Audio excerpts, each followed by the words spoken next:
Madeline, very striking, beautiful child. I'd almost, if I want to better phrase, call her doll-like. Lately, some unsettling new details have put David Payne back in the spotlight in the Madeleine McCann case.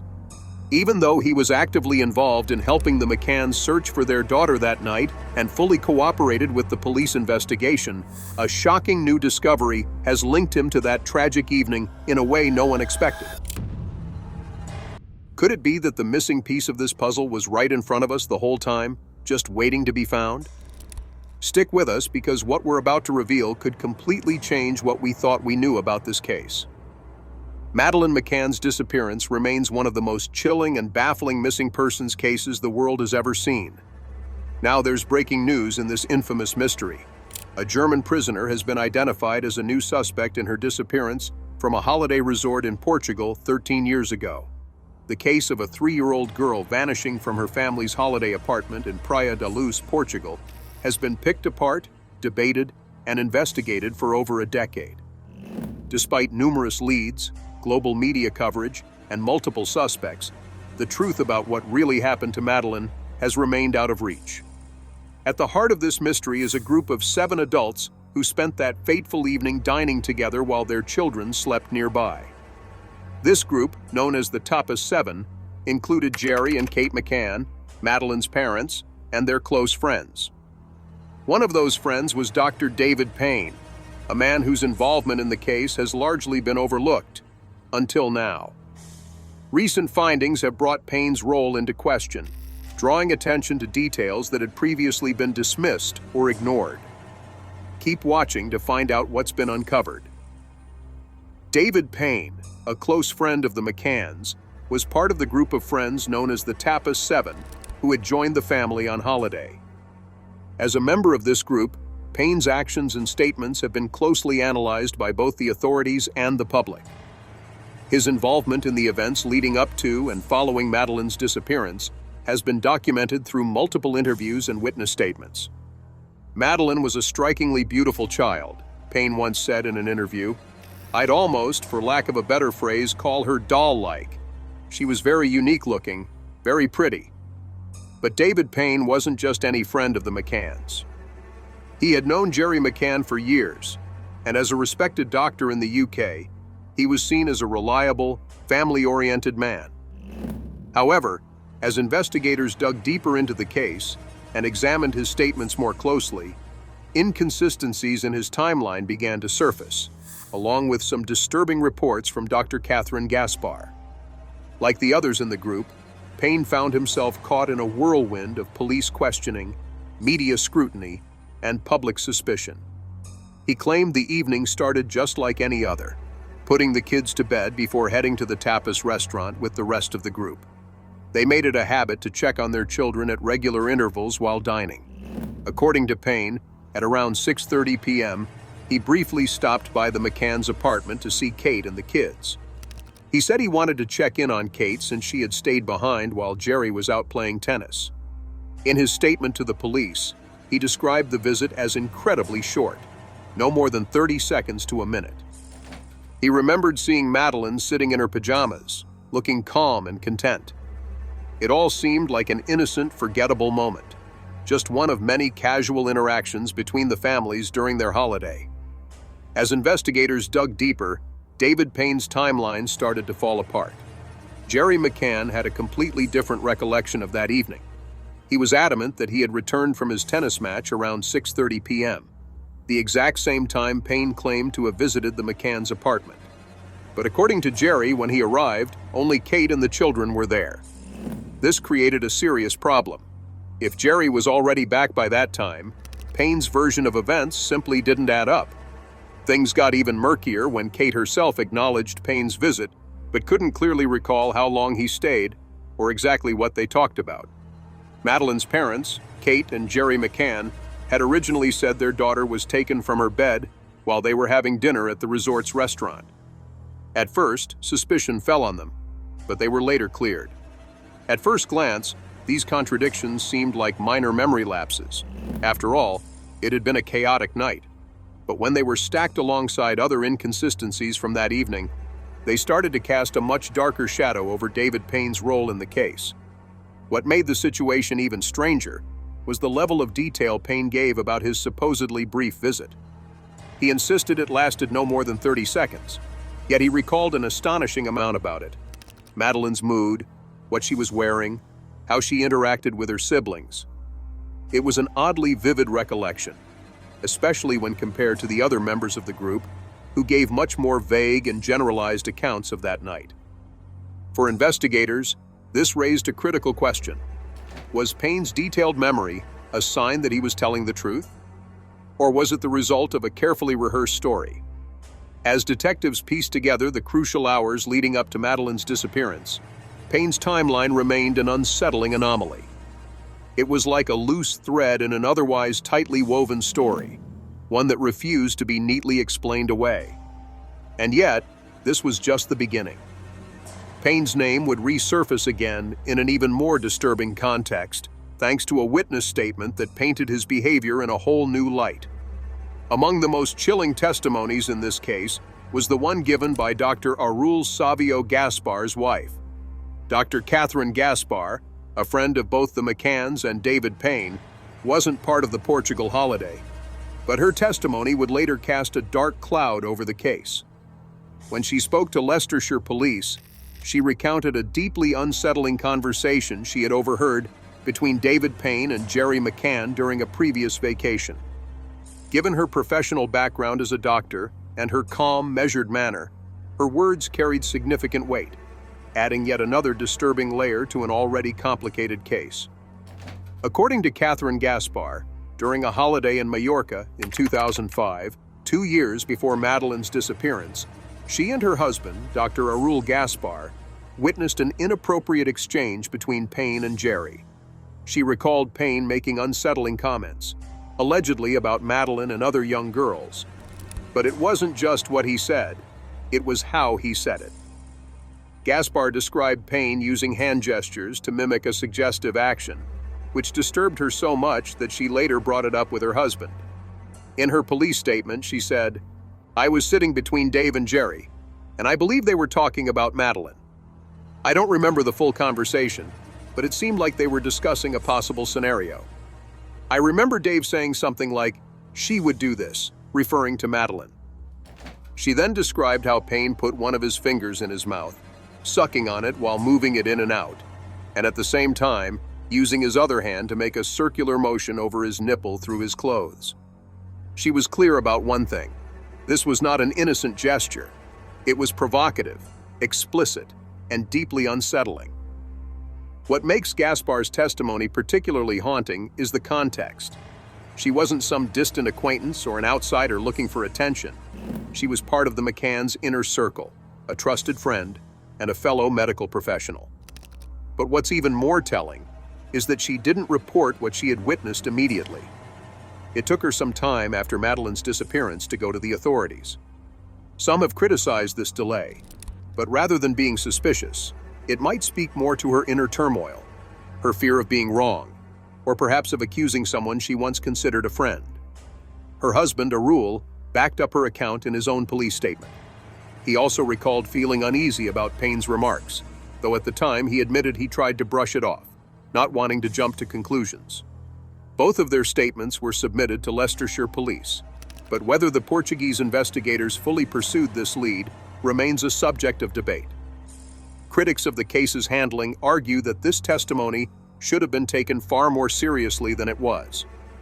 Meanwhile, officers investigating the disappearance of the 3-year-old British girl in Portugal 16 years ago have announced plans to search a remote Portuguese reservoir linked to suspect Christian Bruckner.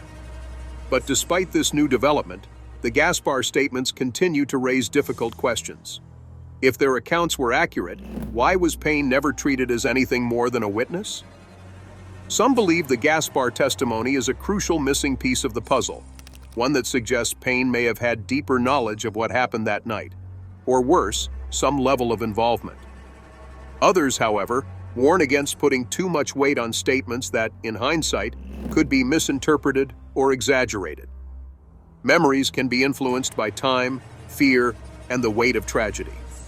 Regardless, The Gaspar allegations remain one of the most controversial and chilling aspects of the Madeleine McCann case. They cast a long, unsettling shadow over David Payne's otherwise composed public image. The Portuguese and British authorities recognized the disturbing nature of these claims and their potential significance in the investigation. However, without solid evidence to confirm or disprove them, they were left as one of many unanswered questions in this haunting mystery. The investigation faced a frustrating roadblock. Without solid proof, options were limited. Law enforcement operates under strict legal constraints, and while suspicions can shape an inquiry, they aren't enough to justify formal charges or arrests without concrete evidence. David Payne was questioned multiple times, first by Portuguese authorities and later by British investigators when they became more involved in the case. Each time he stuck to the same version of events, never deviating from his original statement. Investigators combed through his accounts, searching for inconsistencies that might suggest deception. But despite contradictions with other witness statements, Payne never wavered. This posed a serious challenge. Witness accounts often conflict in high-stress situations, especially when dealing with a traumatic event like the disappearance of a child. Memory lapses, blurred timelines, and minor discrepancies are common, even among people telling the truth. Without clear evidence of deceit, authorities couldn't justify treating Payne as anything more than a witness. Despite the disturbing Gaspar statements hanging over him like an ominous shadow, no physical evidence ever surfaced to tie Payne to Madeleine's disappearance. Investigators thoroughly searched Apartment 5A, the McCanns' rental car, and even Payne's personal belongings, hoping to uncover DNA, fingerprints, or any trace evidence linking him or anyone else in the group to the crime. Nothing was found. Digging deeper, police examined Payne's background for any history of inappropriate behavior or prior allegations. But there was nothing. No red flags in his professional record, no past complaints, and no evidence of misconduct. Legally speaking, this further weakened the Gaspar allegations, making it even harder to build a case against him. There was also the issue of timing. The Gaspars only came forward with their statements 2 years after the incident they described, and only after Madeleine had disappeared. While the delay was understandable given the disturbing nature of their claims, it also made it more difficult to verify. Memories fade, details become less certain, and without other witnesses to corroborate their account, their testimony stood alone. Meanwhile, the McCanns themselves never once suggested they had any doubts about Payne. They remained steadfast in their trust, insisting he was a loyal friend who would never harm their daughter. Jerry McCann, in particular, publicly defended him. This put investigators in a difficult position. Pressing too hard on Payne could alienate the McCanns, whose cooperation was crucial to the case.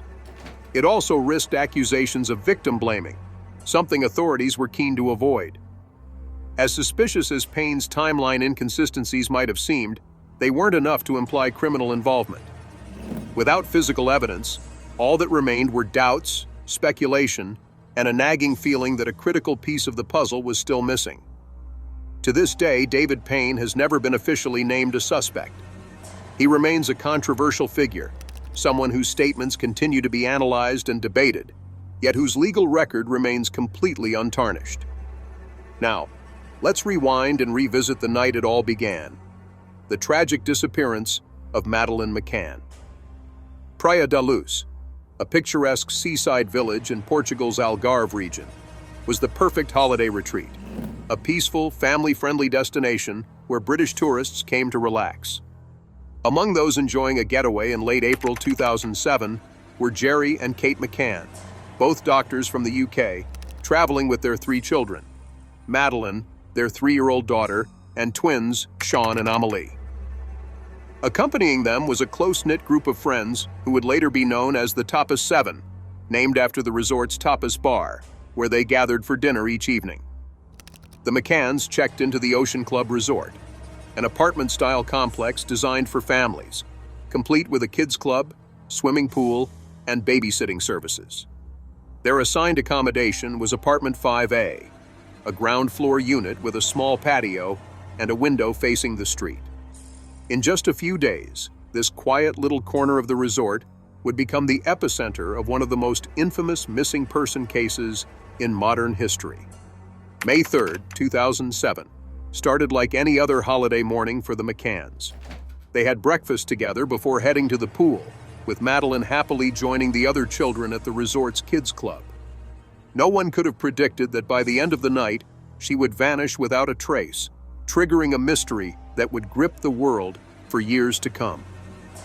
The family spent the afternoon at the beach, enjoying the warm sun and ocean breeze before heading back to their apartment.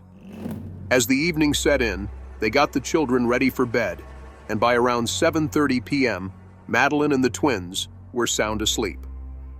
With their little ones tucked in for the night, Kate and Jerry McCann prepared to join their friends for dinner at the resort's tapas bar, located just 50 meters away. Among their group, it was understood that each couple had left their children sleeping in their respective apartments. To ease concerns, they devised a system. Every 20 to 30 minutes, one of the adults would leave the table to check on the children. At approximately 9:05 p.m., Jerry took his turn, entering apartment 5A to find Madeleine and the twins fast asleep. He later recalled feeling reassured by the sight of his daughter peacefully curled under her blanket. Satisfied that all was well, he returned to the restaurant. But when Kate went to check at 10 p.m., everything changed. Madeleine's bed was empty. The window was open and the shutters had been raised. In an instant, their world shattered. Their daughter was gone. The frantic search for Madeleine McCann had begun. For Kate and Jerry, hope never wavered. They remained steadfast in their belief that their daughter could still be found alive. However, the German prosecutors now leading the case see it as a murder investigation. The initial response to Madeleine's disappearance was urgent but chaotic. The McCanns, their friends, and the resort staff scoured the area, shouting her name in desperation.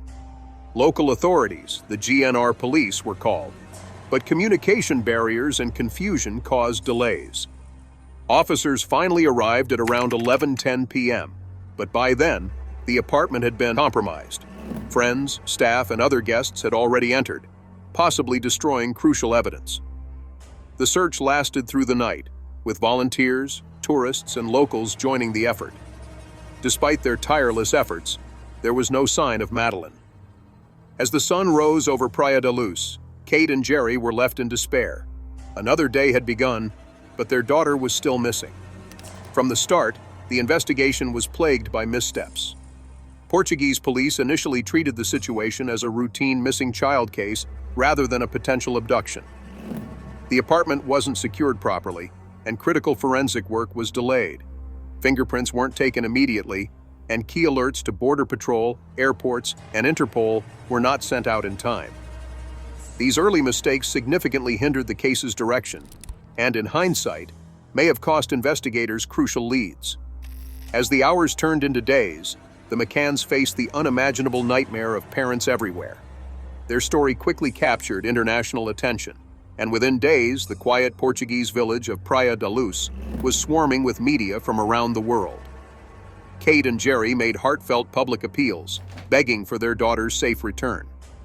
A widely circulated photo of Madeleine, featuring her distinctive coloboma, a rare eye condition that left a unique mark on her right iris, became a symbol of the search.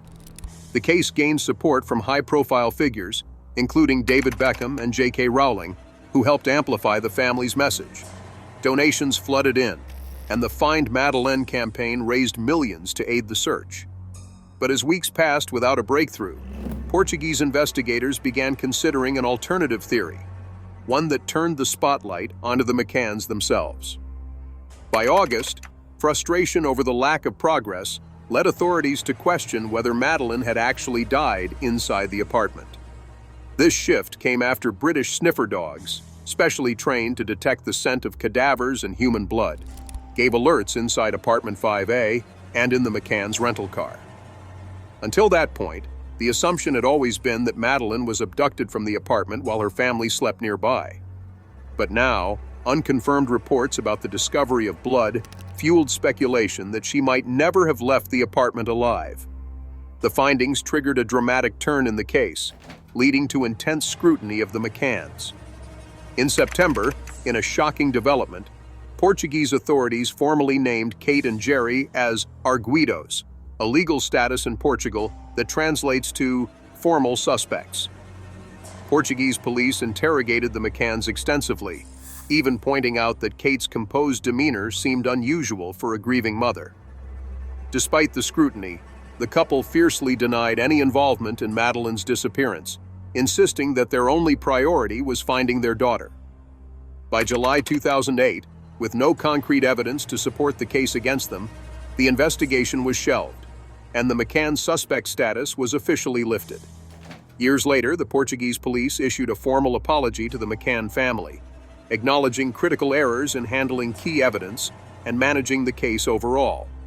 This admission came after widespread criticism of the investigation's shortcomings and the profound impact it had on the family's relentless search for justice.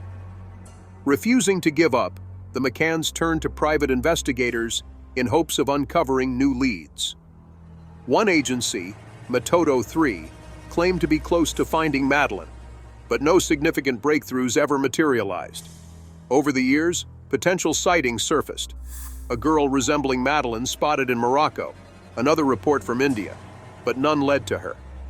The McCanns endured hoaxes, false confessions, and public accusations, yet they remained steadfast in their mission. In 2011, Scotland Yard launched Operation Grange, a full-scale review of the case aimed at revisiting old leads and pursuing new ones. The investigation identified several persons of interest, including Christian Bruckner, a German man with a criminal history who was in Praia da Luz at the time of Madeleine's disappearance. German authorities have publicly stated they believe Bruckner abducted and murdered Madeleine. Yet despite their suspicions, no formal charges have been brought against him. Theories about what happened to Madeleine continue to fuel fierce debate. Some speculate that she was taken by a predator or a child trafficking network. Others believe a botched burglary ended in disaster, with panicked intruders taking the child after she unexpectedly woke up. 17 years later, Kate and Jerry McCann continue their search. More than £13 million has been poured into investigations, and Operation Grange remains active. The McCanns still hold on to hope that Madeleine is alive, perhaps raised under a different identity, unaware of her true past. If she is still out there, she would now be 21 years old, an adult whose face remains frozen in time, remembered as the bright, innocent 3-year-old with the distinctive coloboma in her eye. The disappearance of Madeleine McCann remains one of the most haunting unsolved cases in modern history, a chilling reminder of how an ordinary family vacation can transform into an unrelenting nightmare. Now, let's turn our focus to Dr. David Payne and his background. Dr. David Payne has largely maintained a private life, with limited publicly available information about his early years. However, from police statements and available records, it's clear that his journey was shaped by strong academic ambition and a passion for medicine. Born on April 14, 1956, in the United Kingdom, Payne grew up in a supportive family environment that placed a strong emphasis on education and personal growth. From an early age, he demonstrated a keen interest in science, particularly in biology and human physiology. This fascination ultimately led him to pursue a career in the medical field. His academic excellence secured him a place at a prestigious medical school, paving the way for his entry into healthcare. Payne studied medicine at Leicester University, where he quickly gained recognition for his dedication and intellect. Professors and clinical mentors noted his sharp understanding of anatomy, pathology, and patient care, which set him apart as a promising young doctor in training. During his clinical rotations, Payne developed a particular interest in cardiology. He was captivated by the intricate workings of the heart and vascular system, drawn to a specialty that requires both technical expertise and compassionate patient care. His passion for cardiology, combined with his academic rigor, positioned him for a successful career in the medical field. This deep focus led him to further his specialization, delving into advanced cardiology studies while gaining invaluable hands-on experience in hospital settings. His early career was marked by intensive internships and residencies, where he worked under the guidance of seasoned cardiologists. Long hours spent diagnosing complex conditions and managing high-stakes medical situations refined his skills, earning him a reputation for composure under pressure. Senior doctors took notice of his ability to remain calm in critical scenarios, recognizing his potential as a future leader in the field. By the time he completed his rigorous medical training, Payne had established himself as a highly capable, knowledgeable, and empathetic practitioner, qualities that would shape the foundation of his career. Determined to make an impact, Dr. Payne launched his professional journey by securing a position at a highly respected hospital. Specializing in cardiology, he dedicated himself to treating patients with heart disease and related conditions. However, his approach extended beyond immediate treatment. He strongly believed in preventive care. His mission was to educate patients about managing risk factors and adopting lifestyle changes to improve heart health. Colleagues frequently praised his ability to simplify complex medical concepts, making them accessible and empowering for his patients rather than overwhelming. His compassionate nature made him not just a skilled physician, but also a trusted advisor to those under his care. Dr. Payne's role in patient care extended beyond individual consultations. He was an integral part of multidisciplinary medical teams, working alongside surgeons, nurses, and other specialists to provide comprehensive, well-rounded treatment. His tireless work ethic was evident to all who knew him. He routinely stayed late to monitor high-risk cases, ensuring his patients received optimal care. Colleagues admired his rare balance of technical expertise and human connection, an essential combination in cardiology, where patients often faced life-changing diagnoses. His dedication wasn't limited to the hospital. He actively contributed to medical research, particularly in heart disease prevention. Outside of clinical practice, Dr. Payne played a role in advancing medical knowledge. He attended global cardiology conferences, published articles in esteemed medical journals, and mentored up-and-coming doctors. His passion for learning never faded. He constantly sought to stay at the forefront of emerging advancements in cardiology, ensuring that his patients benefited from the latest medical breakthroughs. His career was a testament to his unwavering commitment to both the science of medicine and the well-being of those he treated. He wasn't just a doctor. He was a dedicated advocate for better health care and a role model to his peers. Despite his demanding career, Dr. David Payne maintained a fulfilling personal life. He was married to Fiona Payne, a fellow doctor, which strengthened their mutual dedication to medicine. The couple tied the knot in a picturesque ceremony in Italy and went on to build a life together, balancing their careers while raising children in a supportive and loving environment. Their shared profession created a strong bond, as they both understood the challenges and rewards of working in the medical field. Beyond medicine, Payne valued an active lifestyle. He had a passion for outdoor activities, particularly hiking and running, seeing physical fitness as crucial not just for physical well-being, but also for mental clarity. This belief extended to his medical practice. He encouraged his patients to embrace exercise as a key component of a healthy life. His approach to medicine and personal life was rooted in balance, discipline, and a genuine concern for overall well-being. Regarding the allegations made by the Gaspars against Dr. Payne, the issue remains a point of debate and speculation. The Gaspars, friends of the McCanns, provided statements expressing concerns over Payne's behavior, but no concrete evidence has ever linked him to Madeleine's disappearance. Over the years, numerous theories and accusations have surfaced, but whether Payne should be classified as a suspect remains a matter for law enforcement to determine. Without verifiable proof, the question of his involvement, if any, remains open-ended, much like the broader mystery of the case itself.